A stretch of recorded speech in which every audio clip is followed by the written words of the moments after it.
Ngayong gastos is waving dahil holiday season na, nasusubukan ang pagiging masinop natin sa pera. Kumusta kaya ang mga Pinoy pagdating sa mga ipon at bayarin? Ang detalye sa unang balita live ni Bam Alegre. Bam, ikaw, nakapag-ipon ka na ba? Maris, good morning. Nako, sinisikap, no? May kaunti. No, yung COVID-19 pandemic, nagkaroon pa rin ng epekto sa gastusin ng mga Pilipino. Kaya naman, ayon sa isang pag-aaral, mas naging masinsin daw ang mga Pinoy pagdating sa financial literacy.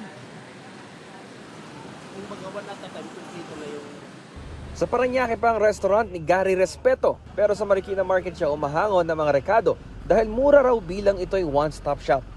Ilan lang ito sa mga tipid hack niya para mas makaipon ng pera.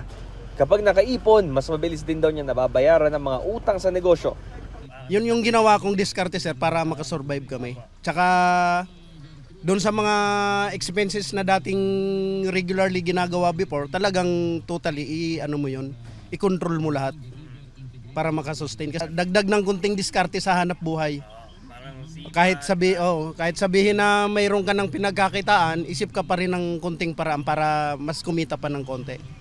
Katulad ni Gary, 34% ang mga respondents ng Consumer Pulse Study ng Global Information Company na TransUnion ang nagsabing tinututukan nila ang pagbabayad utang sa susunod na 12 buwan.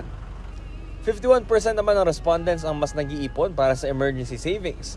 Katulad ng negosyanteng si Elino Santos na may negosyong ihawan.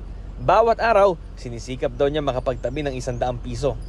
Kailangan para pag may kailangan ka, para may mabunot ka. Pag yung kulang sa kapital, kukuha na lang doon. Sa parehong survey, kasama sa pagbabudget ng mga Pilipino sa susunod na 3 buwan, ang pagkat muna sa mga big time na at non-essential na mga gastusin. Ayon sa kumpanya, sinasalamin nito na mas maraming Pilipino ang mas wais sa kanilang mga pera, lalo at marami ang naapektuhan ng pandemya. 907 na adult Filipinos ang respondents ng survey na isinagawa mula September 27 hanggang October 10, 2023.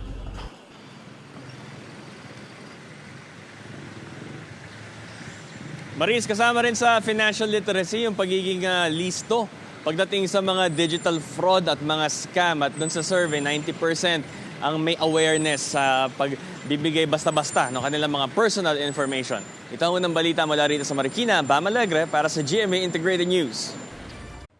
Mga kapuso, para una ka sa mga balita, mag-subscribe sa GMA Integrated News sa YouTube. Sa mga kapuso abroad, subaybayan niyo po kami sa GMA Pinoy TV at sa www.gmanews.tv.